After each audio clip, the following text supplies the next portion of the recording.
ما خيب الله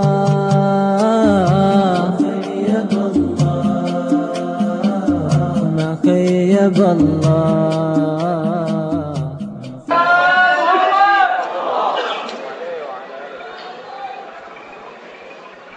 صلى الله على محمد.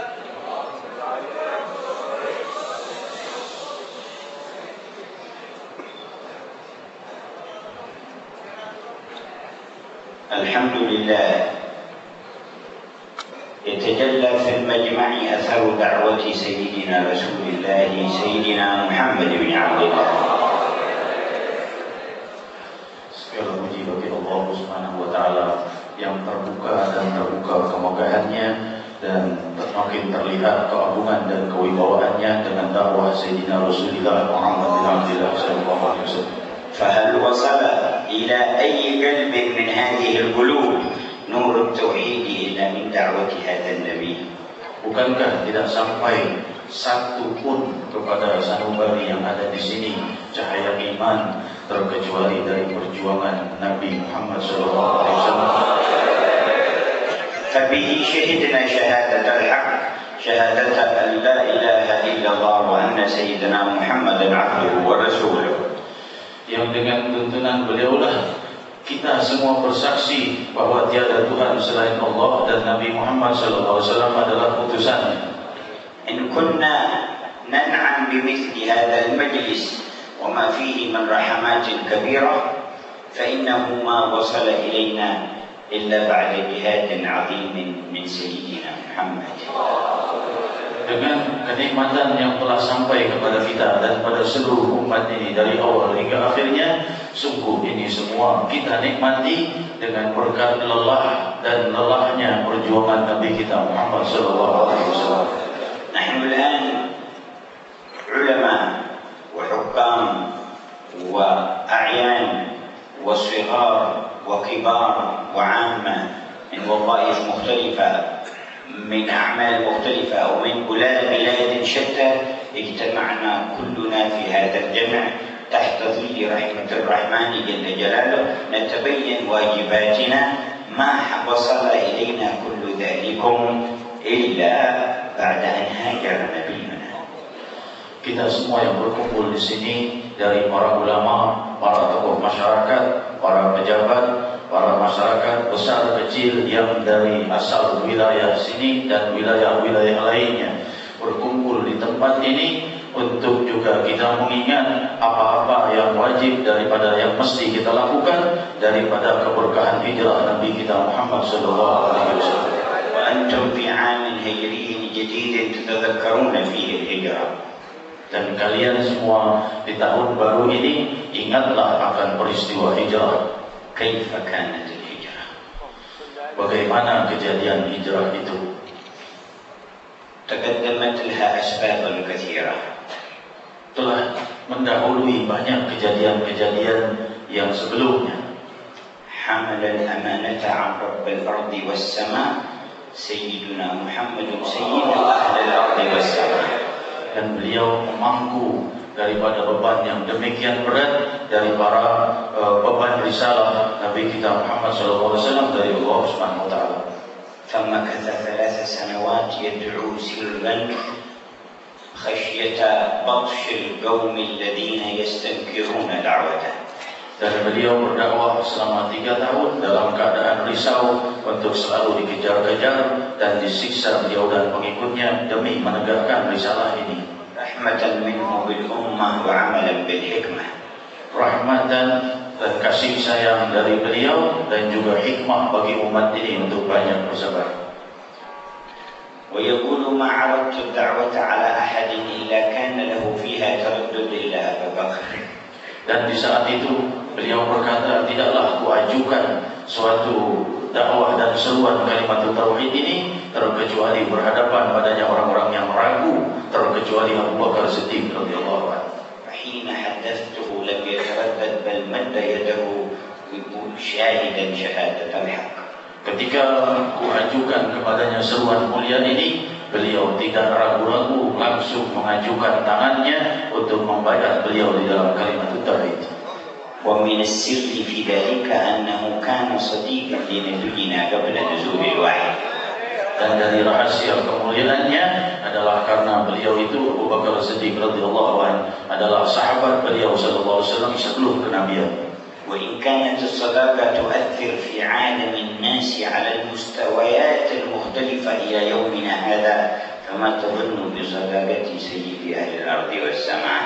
Kalau seandainya kejujuran dan kesungguhan beliau ini bisa sampai dengan yang keberkahan kepada seluruh umat ini, maka bagaimana kesungguhan dan kejujuran Nabi Muhammad SAW. فقد سبيت روح أبي بكر من خلال مجالسة هذا النبي نور الأخلاق ونور الصدق ونور التعظيم للخالق حتى ما تردد ساعة أن أخبره بالنبوة قط.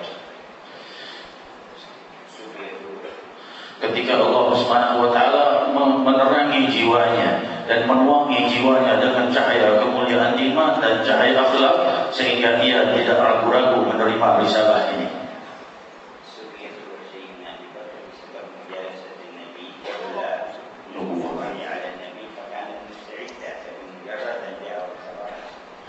Dan Allah Subhanahu wa taala menuangi jiwa Abu Bakar Siddiq radhiyallahu anhu dengan cahaya kemuliaan, dengan keberkahan duduknya beliau dan bergaulnya beliau dengan Nabi sallallahu alaihi wasallam sebelum kenabian menyebabkannya tidak ragu-ragu menerima iman. ولذا لا تجد انحرافا في شيء من الشعوب المسلمة بعد أن يصلها نور الإسلام إلا وسببه صداقة لمنحرفين أو خارجين عن الإسلام. لا تجد في واقع المسلمين شيئا من الانحراف والأخلاق السيئة. لا تجد في واقع المسلمين شيئا من الانحراف ولا وجود الأخلاق السيئة المضرة التي تخل بالأمن أو توقع الناس بشدة إلا وسبب ذلك صداقة من هؤلاء المسلمين بغير المسلمين وتأثر بذلك. Kita melihat bahwasanya tidak terjadi penyimpangan dari agama Islam di suatu tempat, di suatu kelompok, melainkan didahului karena persahabatan mereka terhadap orang-orang yang menyimpang dari ajaran Islam. ولو عبر وسائل ترى أو تسمع تقرأ أو تشاهد بالصور أو يسمع منها الكلام فتحصل مصاحبة تؤثر في الأخلاق فقد يحصل بعد ذلك انحراف في الواقع بسبب هذه الصلات. Walaupun persahabatan dengan mereka orang-orang yang menyimpang hanya melalui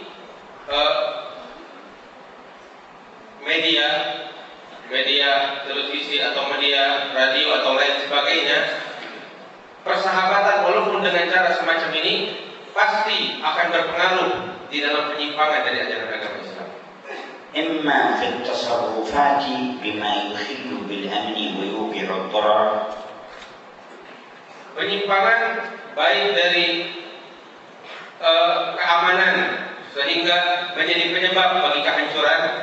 وإما في الأفكار المنحرفة التي يترتب عليها تصرف سيء أيضا. Ataupun penyimpangan dari segi pola berpikir yang menjadi penyebab kelakuan yang menyimpang dari agama Allah. فمثل شعب إندونيسيا الكثير من حين أن دخله نور الإسلام والإيمان ونور شهادة لا إله إلا الله وأن محمد رسول الله وجد أرضا خصبة لبذر الإسلام وهي قلوبه وجد أرضا خصبة لزرع أخلاق الإسلام فاشتهروا من بعد دخول الإسلام بحسن الأخلاق. Sebagaimana negeri yang kita cintai ini, negeri Indonesia, yang begitu banyak penduduknya, dari sejak pertama kali masuk agama Islam ke negeri Indonesia ini, didapati negeri Indonesia ini bagaikan tanah yang subur, yaitu hati para penduduknya yang siap menerima agama Islam, yang siap menerima cahaya Islam, sehingga tumbuhlah dari mereka akhlak yang mulia yang bersumber dari agama Islam.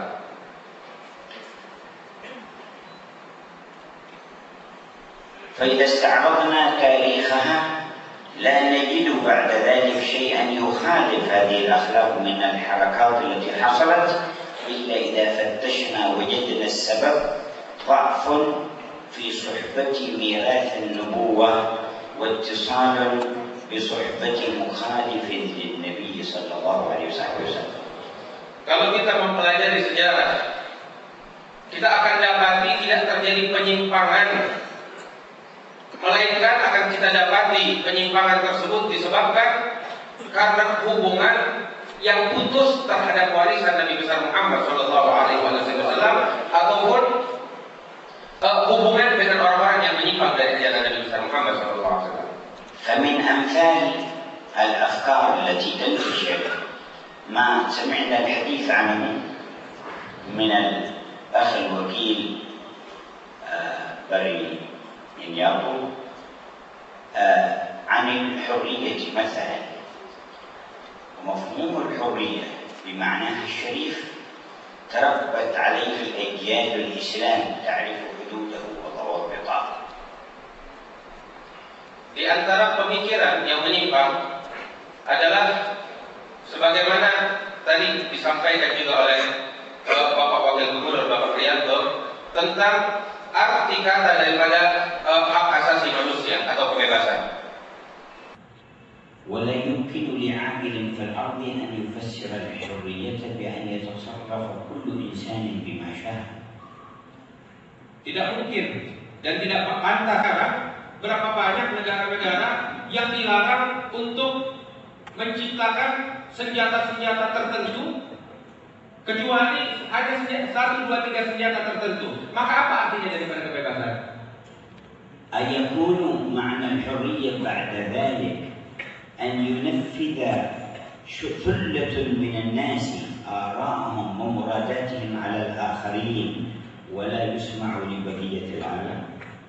Ataukah arti daripada kebebasan dan hak asasi manusia adalah dengan mengikuti pendapat seorang yang hina atau 1, 2 orang yang tidak mengerti dan kita tinggalkan pendapat orang-orang yang lainnya?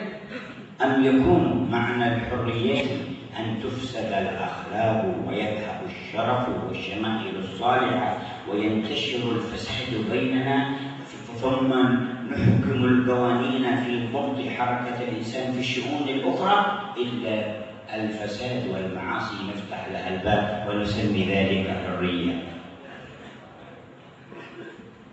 Ataukah arti daripada kebebasan adalah dengan membebaskan diri kita melakukan kerusakan, melakukan kemaksiatan?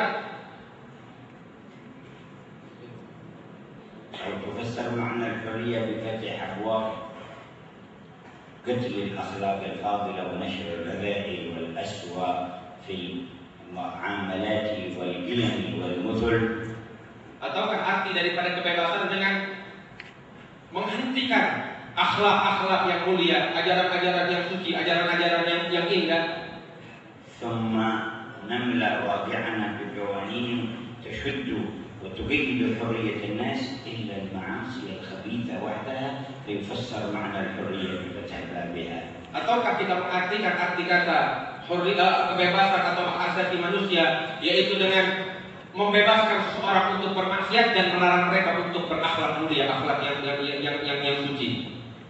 ولا يمكن أن يحمي الحرية الصحيحة الصالحة النافعة للناس أي منهاج ولا أي جماعة ولا أي أمة أعظم وخيرا من منهج الله تبارك وتعالى ومن رب الخلق الذي خلقهم وهو أعرف بما يصلحهم وما يفسدهم.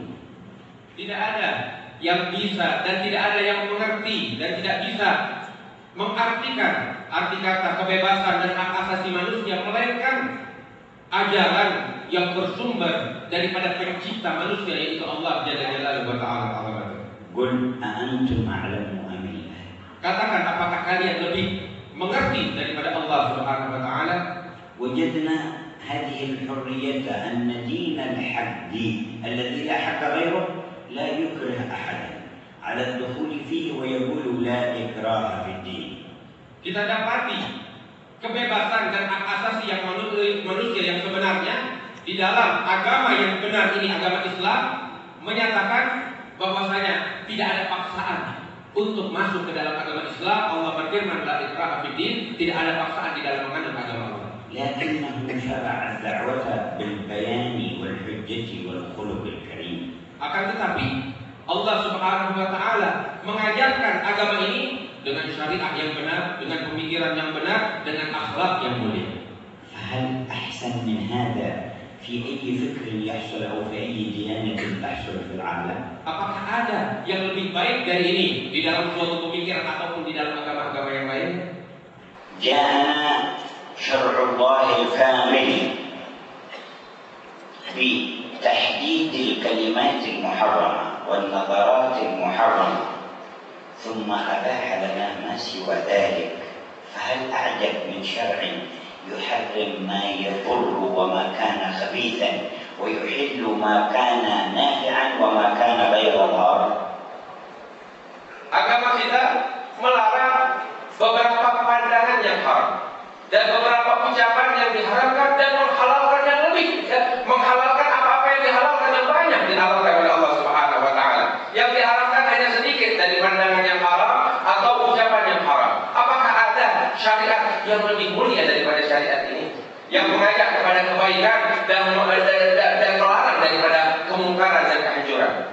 مجتمع اندونيسيا كبقية مجتمعات المسلمين كانت الأجيال تتربى وتنشأ على أساس مفهوم الحرية بمعناها الصحيح، ولا أتصرف في حق غيري ولا أعتدي على سواي ولا آخذ حق غيري إلى حقي ولا أمنع أحدا من حقه ومما يقر له عرفا وشرعا.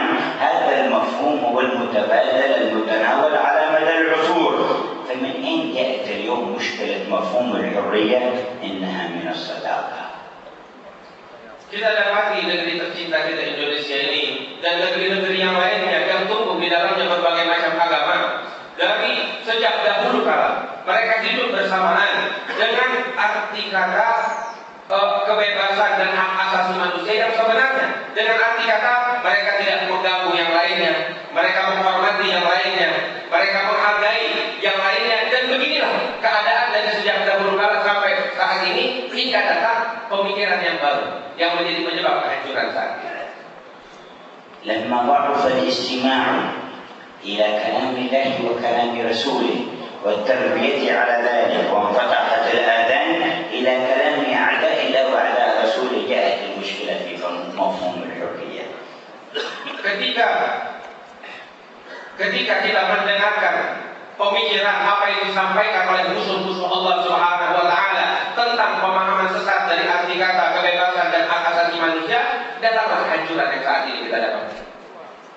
ونرى مثل هذا الجمع ومثل هذه الحشود مجتمعة في مثل هذه البلاد المسلمة، أليس هو مظهر من مظاهر الحرية الصحيحة المشروعة؟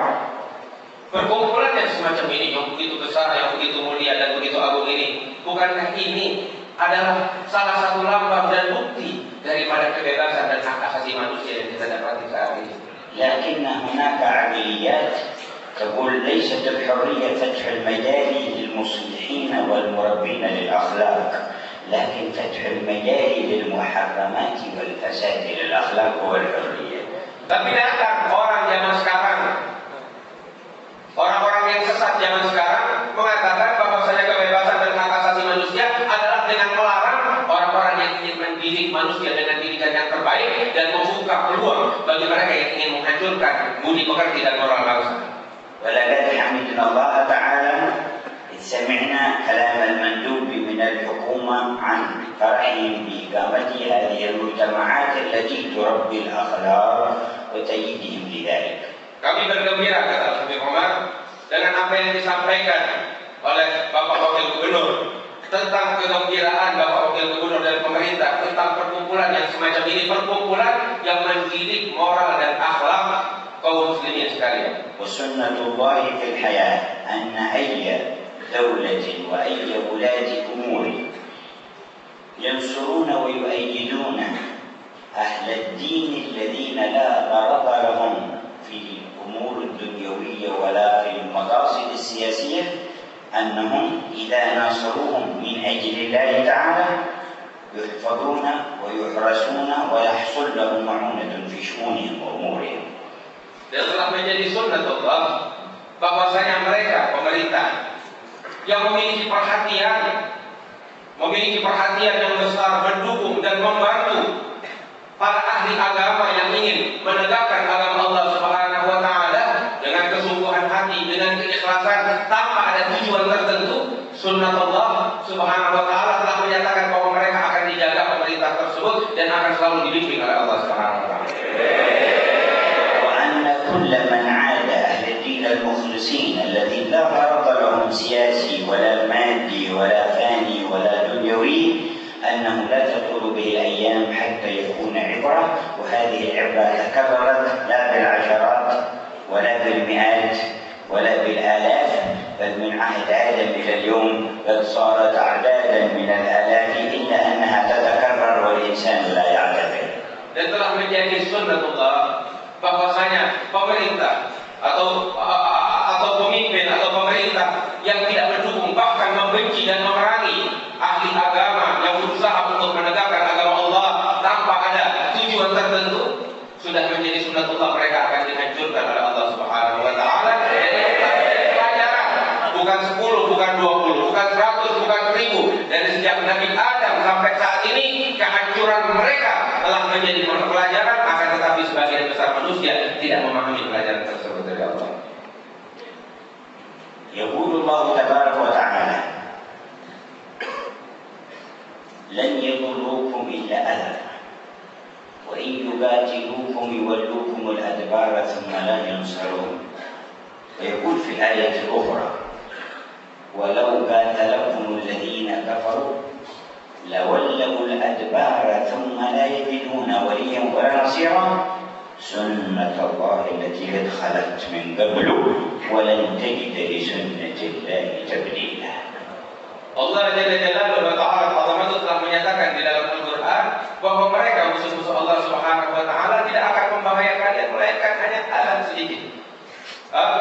Dan di dalam ayat yang lain Allah Subhanahu wa Ta'ala menyatakan apabila mereka orang-orang kafir memerangi kalian, sungguh mereka akan kalah, mereka akan dijauhkan oleh Allah Subhanahu wa Ta'ala dan mereka tidak akan mendapatkan pertolongan dari Allah Subhanahu wa Ta'ala. Dan inilah sunnatullah Subhanahu wa Ta'ala yang tidak akan berubah selama-lamanya.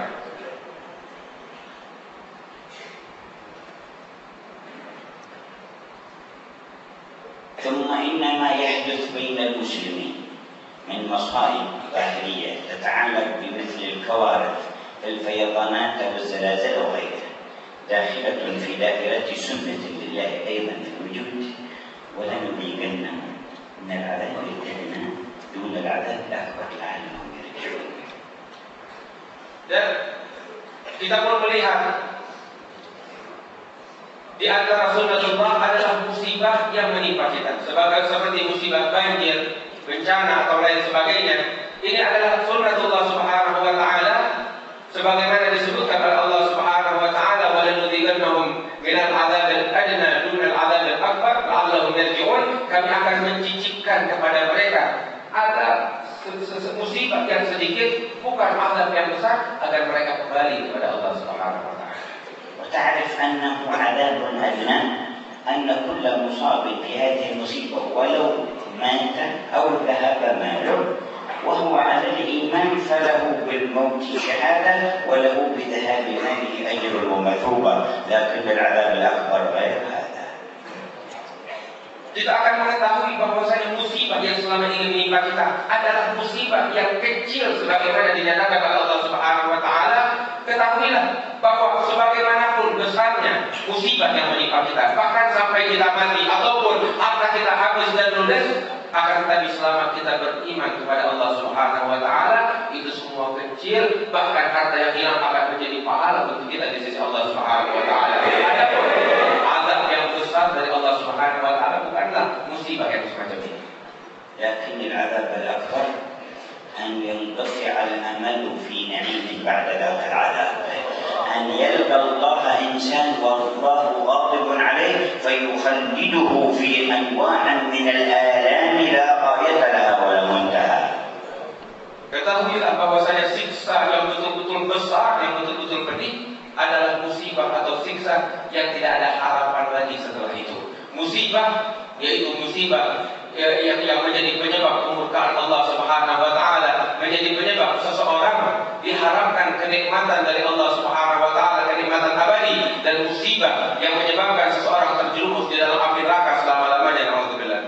ومثل هذه المجالس بذكرها والصلاة على النبي سيدنا محمد فيها الدعاء والتضرع تدفع بها البلايا، العذاب الأدنى والعذاب الأكبر.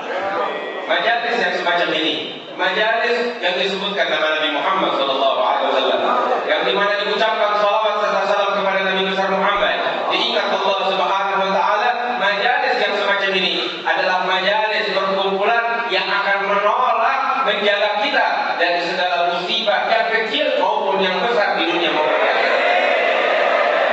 جاء في الحديث القدسي أن الله تعالى يقول إني لأهم بالعذاب على أهل المدينة فإذا نظرت إلى عمال بيوتي والمتحابين في والمستغفرين بالأسحار دفعت عذابي عنهم.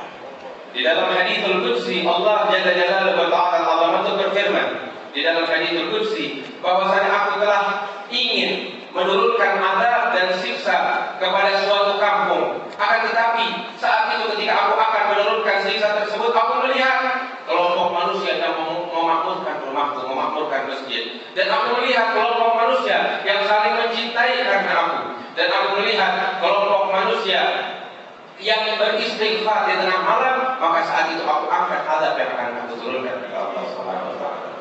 فلنأخذ أسباب رفع العذاب بعمارة بيوت الله.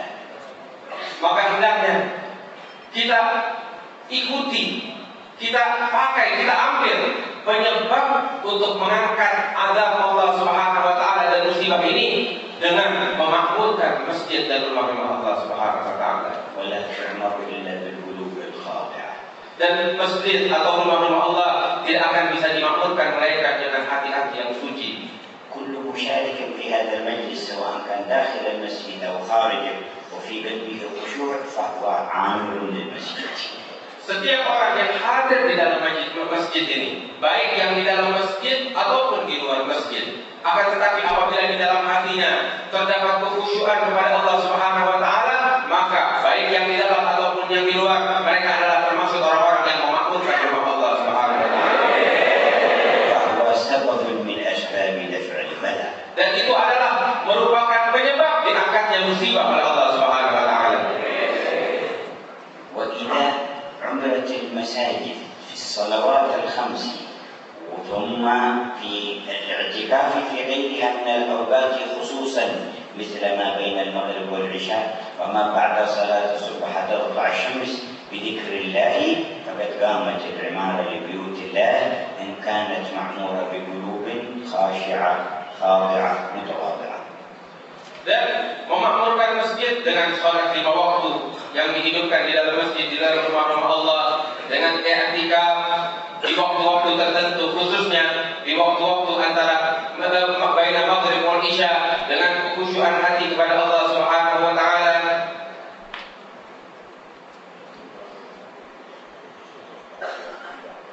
Dan setelah sholat subuh sampai terbit matahari, dan sebelum terbenam matahari dan sebelum terbitnya matahari.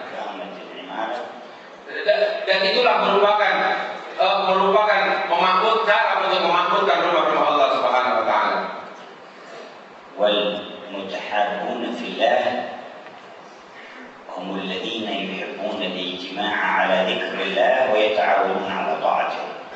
Orang-orang yang saling mencintai karena Allah Subhanahu wa taala, mereka adalah kelompok orang yang saling berkumpul berzikir kepada Allah Subhanahu wa taala dan saling bahu-membahu, bantu-membantu demi untuk mengingat Allah Subhanahu wa taala dan menegakkan agama Allah. واسمعوا حديثين عن نبيكم في شأن هذه المحبة والذكر.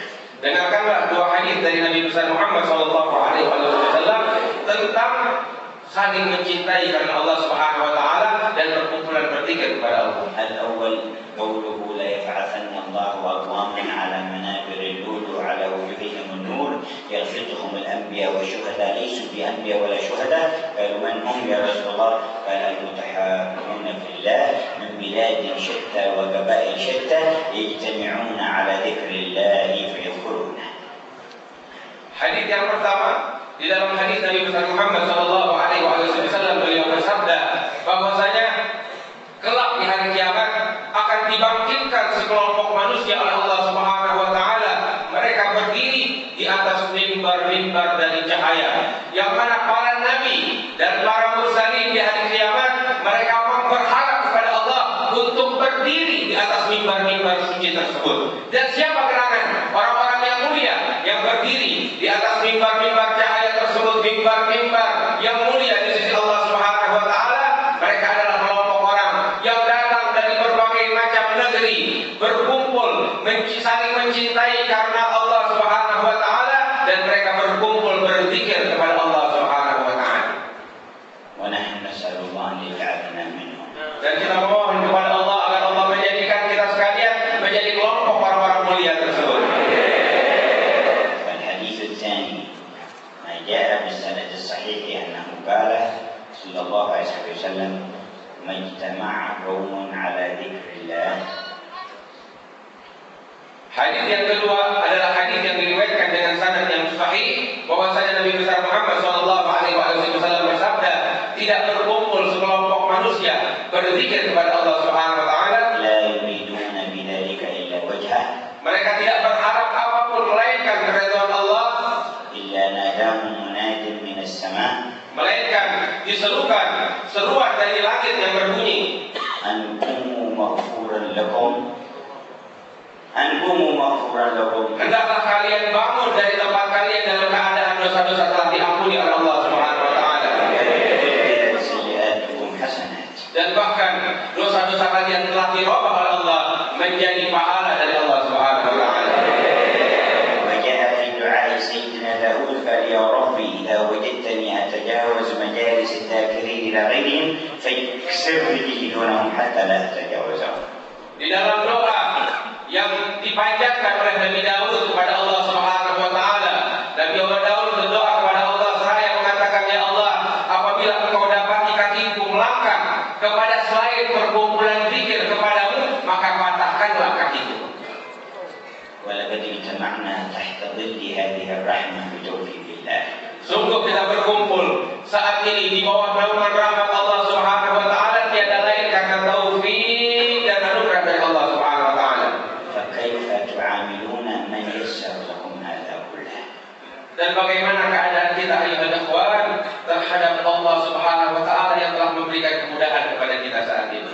جعلكم في خير أمة Allah menjadikan kita sebagai umat yang terbaik, وأكرمكم بالإسلام والإيمان memuliakan kita dengan Islam dan iman, وأمدكم بالرغبة في ذكره وفي العلم dan menjadikan kita sebagai orang-orang yang mencintai ilmu dan zikir kepada Allah, وأعطى كل واحد القدرة على ذلك dan memberikan kita kemampuan untuk itu semua. وبعد القدرة وفقه حتى ساقه إلى هذا المكان. Dan setelah memberikan kekuatan Allah Subhanahu wa taala, menjadikan kita sebagai orang-orang yang berkumpul di tempat ini. كم من واحد متعرض لنزول الغضب واللعنة وأنت متعرض لنزول الرحمة والرضا. Berapa banyak manusia yang saat ini menjadi sasaran untuk turunnya laknat dari Allah Subhanahu wa taala, akan tetapi kita sekalian menjadi sasaran untuk turunnya rahmat dari Allah Subhanahu wa taala. فكيف تعاملون هذا الإله؟ Maka bagaimana keadaan kita sekalian kepada Allah Subhanahu wa taala? ألا يرى في قلوبكم عزما على طاعته حتى تموتوا؟ Kapankah Allah Subhanahu wa taala melihat kesungguhan di hati kita, kesungguhan yang benar-benar sampai kita meninggal dunia? ألا يرى في قلوبكم صدقا في البعد عن معاصيه حتى تموتوا؟ Kapan Allah Subhanahu wa taala akan melihat kesungguhan dari kita untuk menjauhi kemaksiatan sampai kita meninggal dunia? ولو أطعت مخلوقا وتجنبت معصيته لكافأك بما عنده. Kalau kita taat kepada seorang manusia dan kita menjauhi apa yang dilarang oleh manusia tersebut, maka manusia ini akan memberikan kebaikan dan hadiahnya kepada kita. فكيف بالله عليك يتصور عقلك أن يكافئك الله؟ Maka bagaimana keadaan Allah Subhanahu wa taala kelak yang akan memberikan anugerahnya kepada kita sekalian? لذلك قال في كتابه فلا تعلم نفس ما أخفي لهم من قرة أعين. Oleh karena itulah Allah menyatakan di dalam Al-Quran, "Fala ta'lamu nafsun ma ukhfiya lahum min qurrati a'yunin." Maka tidak ada seorang pun yang akan mengetahui apa yang telah dijanjikan oleh Allah Subhanahu wa taala dari anugerah terbesar kepada mereka para hamba-Nya. اسمع كلامه في الحديث القدسي يقول لك. Dengarkan firman Allah di dalam hadits Qudsi yang berfirman kepada kita sekalian. أعددت لعباد الصالحين ما لا عين رأت ولا أذن سمعت ولا خطر على قلب بشر. Allah menyatakan di dalam hadits Qudsi, aku telah menjanjikan dan mempersiapkan kepada para hamba-Ku, hamba-hamba yang saleh, anugerah yang tidak pernah dilihat oleh mata, yang tidak pernah didengar oleh telinga, bahkan tidak pernah ditergambarkan oleh khayalan dan pikiran kita. وفي تحقيق نيلنا للمغفرة وطلب دفع البلاء ندعو الله تعالى. Dan demi untuk meraih pengampunan Allah dan menolak segala musibah yang akan Allah turunkan, kita saat ini akan memohon kepada Allah Subhanahu wa taala. إذا ناداه الجمع كله ومعنا ملائكة إلى عنان السماء وخاطبوه لا يرد. Apabila seluruh yang hadir di tempat ini memanggil kepada Allah, mengharap kepada Allah, bahkan malaikat pun ikut bermunajat kepada Allah Subhanahu wa taala, maka seluruh harapan kita tidak akan pernah ditolak oleh Allah Subhanahu wa taala. والله ما فكرت عقولكم وأذهانكم في اسم أعظم وأعلى وأحسن من اسم الله. Demi Allah, akal kita tidak akan pernah mengetahui hakikat daripada arti kata Allah. ولا نطقت ألسنتكم باسم أجل وأعلى وأحلى وأسمى وألذ من اسم الله.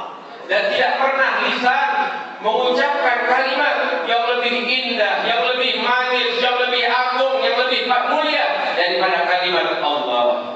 كل الذين ينطقون في المشرق والمغرب إنسا وجن لا يجدون أحلى من هذه الكلمة ولا أعلى. Dan seluruh apa yang diucapkan oleh manusia dari barat dan ke timur, mereka tidak akan pernah mendapati kalimat yang lebih manis, yang lebih indah, yang lebih nikmat daripada kalimat Allah. شرفوا قلوبكم وألسنتكم بها. Maka muliakanlah hati kalian dan lisan kalian dengan kalimat tersebut. وقولوا جميعا Dan katakanlah bersama-sama, يا الله Ya يا الله يا الله. استحضروا عظمة من تنادونه. hadirkan keagungan Tuhan yang saat ini kita bermohon kepadanya, وجلاله dan keagungannya, وهيبته dan kewibawaannya, وعلمه dan ilmunya, واطلاعه. dan perhatiannya. وقولوا Dan katakanlah, يا الله يا الله يا الله يا الله يا الله يا الله يا الله. هو يسمعكم، Allah mendengar kita sekalian, هو يراكم، Allah melihat kita sekalian, هو مطلع عليكم. memperhatikan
تعرض لشد الثياب على العنق حتى احمر كله. Sebelum kita saat ini mencicipi kelezatan kalimat Allah, sebelumnya telah hijrah baginda besar Nabi Muhammad sallallahu alaihi wasallam, yang merupakan salah satu daripada penyebabnya adalah tubuh Nabi kalian Nabi Muhammad sallallahu alaihi wasallam telah menjadi sasaran siksaan daripada orang-orang kafir, sehingga mereka berusaha mencekik leher Rasulullah hingga merah leher Nabi Muhammad sallallahu alaihi wasallam. ووضع الشوك كثيرا في طريقه. Maka hingga dilemparkan duri yang begitu banyak di tempat yang akan dilalui oleh Rasulullah sallallahu alaihi wasallam. وضع السلاف وظهره.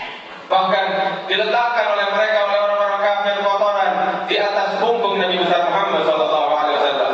رآه بعض المسلمين والكفار يضحكون والوسخ على فوق ظهر رسول الله صلى الله عليه وسلم ولم يقدر من شدة بطشهم أن يقرب فذهب إلى فاطمة يقول فبذلك أنحي عن هذا. Hingga ketika salah seorang kaum muslimin melihat apa yang dilakukan oleh orang-orang kafir terhadap Rasulullah, mereka meletakkan kotoran di atas punggung Rasulullah. Orang muslim ini tidak mampu berbuat apa-apa karena dirinya saat itu pun juga lemah. Maka ini muslim pergi ke rumah putri Nabi besar Muhammad, yaitu Sayyidatuna Fatimah Zahra, dan menceritakan kejadian tersebut. جاءت وهي في أيام طفولتها وأبوها ساجد عند الكعبة والأبى فوق ظهره فنحته بيدها تنظف أباها صلى الله عليه وسلم. Maka saat itu datang Sayyidatuna Fatimah yang saat itu masih kanak-kanak. Sayyidatuna Fatimah datang menghampiri Nabi besar Muhammad yang saat itu dalam keadaan sujud, sedangkan kotoran berada di atas punggung Rasulullah. Sayyidatuna Fatimah membersihkan kotoran tersebut dari punggung Rasulullah sallallahu alaihi wasallam. ورمي بالحجارة حتى خرجت من عقبيه. Dilempari dengan batu Rasulullah sallallahu alaihi wasallam hingga mengalir darah dari kaki beliau. إذا اشتد عليه وقع الحجارة على جسده قعد من شدة الألم. Sehingga apabila lemparan batu yang begitu banyak dan begitu menyakitkan, beliau tidak mampu menahan lagi, beliau hingga terjatuh dan duduk. فعدة السفهاء من أهل الطائف فيحملونه بالقوة ويقولون له قم فيقوم ويمشي بعض الخطوات ويقعد مرة أخرى. Ketika Rasulullah terjatuh duduk, maka datang beberapa orang-orang yang celaka dari orang-orang Taif berusaha mengangkat Rasulullah hingga berdiri demi untuk dilempari batu lagi. ما كان معهم من الناس أحد إلا زيد بن ثابت وحده، زيد بن حارثة وحده. Saat itu tidak ada seorang pun yang bersama Nabi Muhammad melainkan hanya satu orang, yaitu Sayyidina Zaid bin Harithah. وتكرر مرات أن قعد من شدة الألم وأقاموه بالقوة. Hal tersebut terjadi berkali-kali, jatuh, duduk hingga dibangunkan dan begitu seterusnya. حتى في آخر مرة هان على وجهه لا يشعر بشيء من شدة الألم فلم يستفق إلا وهو في مكان بعيد اسمه قرب الثعالب. Sampai beliau tidak menyadari apapun saat itu dilempari batu hingga beliau telah menjauh dari kota Taif. وفي المكان البعيد قعد يدعو ربه سبحانه وتعالى. Dan di tempat itu yang jauh dari orang-orang yang menyiksa, beliau memohon dan berdoa kepada Allah. فما شكاهم ولا دعا عليهم. Saat itu Nabi Muhammad tidak menyumpahi mereka atau mengadu tentang kejahatan mereka kepada Allah. لكن شكا إلى رب ضعف نفسه. Akan tetapi beliau hanya mengadu kepada Allah tentang kelemahan yang terdapat di dalam dirinya وقلة حيلته. dan kelemahan yang ada di dalam dirinya وهوانه على الناس. dan kehinaannya di mata manusia. ولم يقل هم فعلوا بي ولا فعلوا. Dan Rasulullah tidak pernah mengatakan kepada Allah mereka melakukan ini, berbuat jahat kepadaku, tidak pernah. ولم يقل عذبهم ولا أنزل عليهم. Tidak pernah Rasulullah mengatakan turunkan siksa dan azab kepada mereka. وضجت الملائكة وجاء جبريل يقول ملك الجبال يستأذنك. Datang malaikat Jibril kepada Nabi Muhammad dan mengatakan, ini malaikat penjaga gunung datang memohon izin berjumpa kepadamu. قال ربي أرسلني إليك لأكون طوع أمرك. Maka malaikat penjaga gunung mengatakan kepada Rasulullah, ya Rasulullah, Allah mengutusku kepadamu agar aku taat segala perintah yang kau perintahkan kepadaku. فإن أردت أن أثبت الجبلين فوقهم فيهلكوا كلهم فعلت. Apabila engkau ingin aku angkat gunung ini dan aku timpakan kepada mereka penduduk Taif yang jahat, maka akan aku lakukan. ولكني أرجو أن يخرج الله من أصلابهم من يتولى هذا الأمر. Beliau mengatakan kepada malaikat tersebut, jangan kau lakukan itu. Akan tetapi walaupun mereka orang-orang Taif tidak beriman kepadaku, aku masih mengharapkan keturunan mereka yang kelak akan beriman kepadaku. كم من واحد يحبك ويصادقك ولا يفكر في أولادك. Berapa banyak orang yang mencintai engkau, akan tetapi engkau orang tersebut tidak pernah memikirkan tentang keadaan anak-anakmu. لكن نبينا آذوه ورموه وفكر في الذين في أصلابهم. Akan tetapi lihat Nabi Muhammad, setelah disiksa dan dihina, setelah diusir, beliau masih tetap memperhatikan dan tetap mengasihi anak-anak yang masih di dalam kandungan mereka. قال ملك الجبال صدق الذي سماك الرؤوف الرحيم. Maka saat itu malaikat penjaga gunung mengatakan, demi Allah, sungguh maha benar Allah yang telah memberikan nama kepadamu Ar-Raufur Rahim, yang maha manusia yang maha pengasih dan maha penyayang. فما بقي بعدها إلا أياما حتى عرج به فوق السماوات العلى. Tidak berlalu beberapa hari melainkan setelah itu beliau dinaikkan ke langit oleh Allah dalam peristiwa Isra wal Mi'raj. صلى الأنبياء كلهم خلفه. Semua nabi-nabi salat di belakang baginda besar Nabi Muhammad sallallahu alaihi wasallam. احتفلت به ملائكة السماوات. Malaikat memeriahkan dan mengagungkan kedatangan baginda besar Rasulullah. ثم خرج عن مستوى دائرة أهل الأرض وأهل السماء كلهم. Hingga beliau mencapai tempat suatu tempat derajat yang belum pernah dilalui oleh seluruh penghuni langit dan bumi. حتى سيدنا جبريل وقف وقال وما منا إلا له مقام معلوم. Bahkan Sayyidina Jibril berhenti, tidak mampu meneruskan perjalanan dan mengatakan setiap di antara kita memiliki batasan-batasan yang tidak dapat dilaluinya. لكن الحبيب طلع Akan tetapi sang kekasih Nabi besar Muhammad melanjutkan perjalanannya وارتفع dan naik ke langit ودنا فتدلى hingga dekat kepada Allah Subhanahu wa taala, وشاهد ربه sehingga menyaksikan keindahan Zatullah وكلمه ربه. dan berbicara kepada Allah Subhanahu wa taala. ولما حيا ربه تعالى والله تعالى رد السلام على النبي محمد.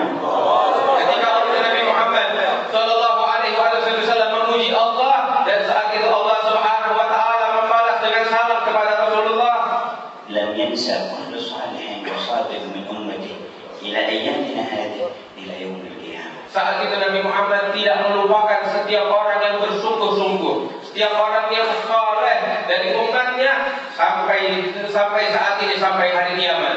فلما قال له ربه السلام عليك أيها النبي ورحمة الله وبركاته. Saat Allah menyatakan kepada Nabi Muhammad, Assalamualaikum ayuhan Nabi wa rahmatullahi wa barakatuh, قال هو السلام علينا وعلى عباد الله الصالحين. saat itu Nabi Muhammad mengatakan, Assalamualaikum wa ala ibadillahi salihin, keselamatan dan kedamaian bagi kami dan kepada setiap ibadillah yang saleh. ليذكر كل صادق منا في ذاك المقام. Agar Nabi Muhammad mengingat setiap orang-orang yang sungguh di antara kita di tempat suci tersebut. فما نسينا Nabi Muhammad tidak melupakan kita saat itu. وقد أوذي في الأرض Padahal saat itu beliau telah disiksa dan diganggu di bumi. واحتفي به في السماء. Dan saat itu beliau disambut di langit. فلا الأذى في الأرض أنساه إيانا.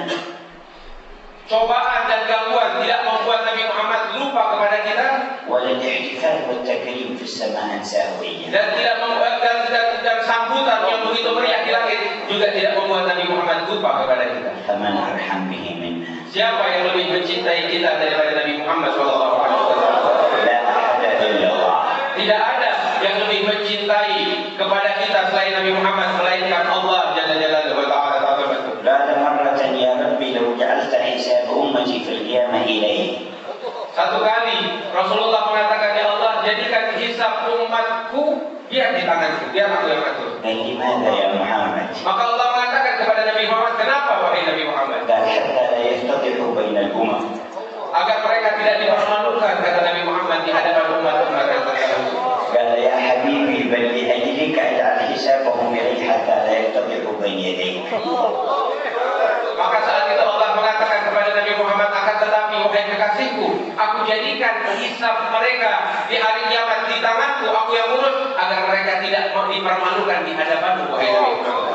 فمن أرحم به منا. Siapa yang lebih mencintai kita daripada Allah Subhanahu wa Ta'ala? لا أحد إلا الأحد. Tidak ada yang lebih mencintai kita daripada Nabi Muhammad melainkan Allah Subhanahu wa taala. هذا بعض ما جرى قبل الهجرة. Ini yang terjadi sebelum hijrah Nabi Muhammad. وبعد الهجرة Dan setelah hijrah قتل diperangi Rasulullah وشج جبينه hingga terluka kening beliau, وكسرت رباعيته hingga pecah gigi beliau, شقت شفته bahkan sampai terbelah bibir beliau, جحش جنبه dan punggung beliau pun terluka, كسرت جروحه luka yang begitu banyak. أمسك الدم بيده وقال أخشى إن وقعت قطرة على الأرض أن يعجل الله بعذابه. Saat darah mengalir pada saat itu, beliau menandangi darah yang mengalir. Ketika ditanya kenapa, aku tidak ingin tetesan darah menyentuh bumi sehingga Allah menurunkan azab kepada penduduk bumi. وبات بأعش ليالي كثيرة. Beliau bermalam tanpa makan malam, bermalam-malam. وكل ليلة يدعو لنا. Setiap malam beliau mendoakan kita sekalian. ما مرت ليلة ترك فيها الدعاء لأمته إلى يوم القيامة. Tidak pernah berlalu satu malam beliau tidak mendoakan umatnya. والآن هذا قبل هجرته وهذا بعد هجرته، أليست فينا قلوب تشتاق لأن تسر قلبه؟ Ini yang telah disebutkan sebelum hijrah Nabi dan setelah hijrahnya Nabi. Akan tetapi adakah hati di antara kita yang merindukan untuk menggembirakan hati Nabi besar Muhammad SAW? ومع ذلك رغبته ومحبته أن يرانا على حوضه أشد وأعظم من رغبتنا وشوقنا. Walaupun demikian harapan beliau untuk melihat kita di telaga suci beliau di hari kiamat begitu besar. فتهيئوا للورود على حوضه. Maka bersiaplah untuk masuk di dalam telaga Nabi besar Muhammad SAW. بالنية الصالحة. Bersiaplah dengan niat yang sungguh-sungguh, بالعزيمة الصادقة. dengan kesungguhan yang besar kepada Allah. من الآن. Dari saat ini. وأن تعيشوا بقية العمر مصاحبين لله ولرسوله. Dan dengan hidup seumur hidup kita dengan bersahabat kepada Allah dan kepada Rasulnya. والصالحين والعارفين. Dan kepada orang-orang saleh dan kepada orang-orang arifin.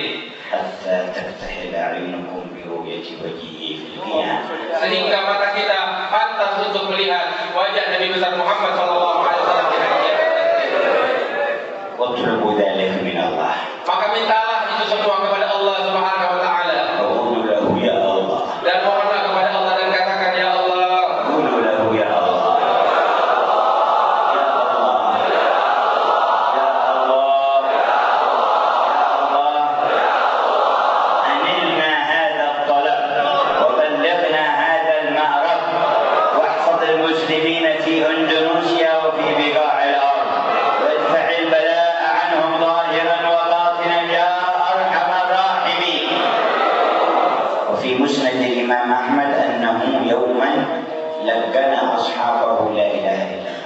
Di dalam musnad Imam Ahmad bin Hanbal, suatu hari Nabi besar Muhammad SAW mentalkinkan para sahabatnya ucapan la ilaha illallah. Beliau mengatakan kepada para sahabatnya, angkat tangan kalian dan ucapkan la ilaha illallah. Kita akan mengucapkan bersama-sama.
الكنوز الذي كان علمه النبي الحسن ودعا به، نريد أن يدعو به لنا في المجمع الحبيب أحمد بن حسن المحبار ونؤمن خلفه.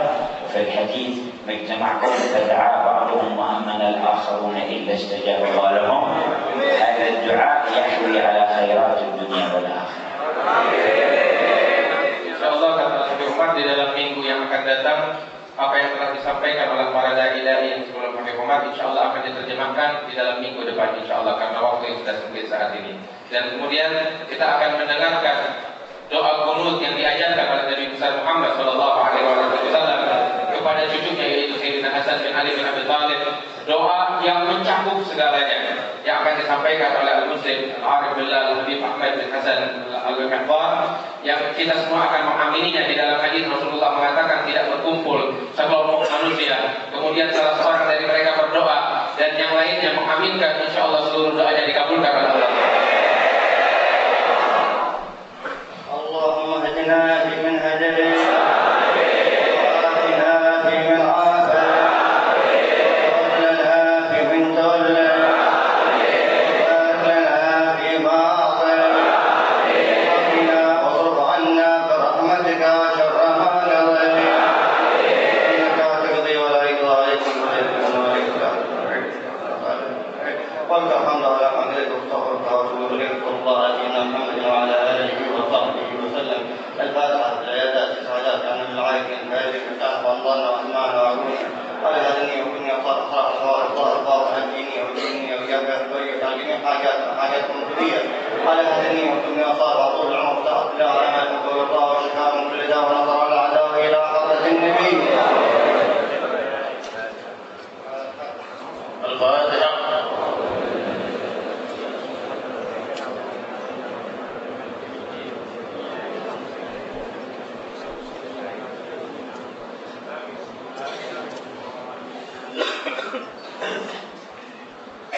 Hadirin hadirat yang dimuliakan Allah, setelah ini tentunya ada doa penutup dan qasidah, tapi karena waktu beliau juga memahami keadaan kita, dan sebab itu kita beri kesempatan kepada beliau. Kita ucapkan terima kasih kepada para tamu-tamu kita, khususnya guru mulia dan jemaah, dan juga Bapak Wakil Gubernur, Bapak Wali Kota, Bapak Camat, dan juga jemaah untuk membuka jalan